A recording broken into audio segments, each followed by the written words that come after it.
সবুজ পাহাড়ের বুক জুড়ে বিস্তীর্ণ বাগান, মাছের ঘের, গরুর খামার আর চোখ ধাঁধানো বাগান বাড়ি। বান্দরবান সদর উপজেলার সুয়ালক ইউনিয়নের মাঝের পাড়া এলাকায় এসব সম্পদের মালিক পুলিশের সাবেক আইজি বেনজির আহমেদ, যা কেনা হয়েছে 2016 সালে। দুদকের মামলার পর 25 একরের এই সম্পত্তি 2024 সালের 4 জুলাই নিয়ন্ত্রণে নেয় জেলা প্রশাসন।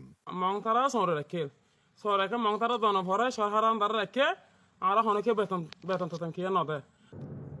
পার্বত্য অঞ্চলের স্থায়ী বাসিন্দা ছাড়া অন্য কারো জমি কেনার বিধান না থাকায় এসব সম্পত্তি কেনা হয় নোটারি পাবলিকের মাধ্যমে। ফলে নিবন্ধন না হওয়ায় প্রশাসনের কাছেও কোনো রেকর্ড নেই।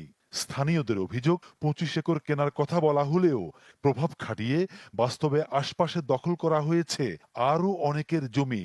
বিগত আওয়ামী লীগ সরকার আমলে বেনজির আহমেদ পুলিশ প্রধান তার ক্ষমতা, তার পাওয়ার খাটিয়ে বেনজির আহমেদ ময়মনসিংহ মারমা কেয়ারটেকার উনি পাহাড়িদের জায়গা প্রথমে টাকা দিব বলে জায়গাগুলো জোর করে নিয়ে গেছে।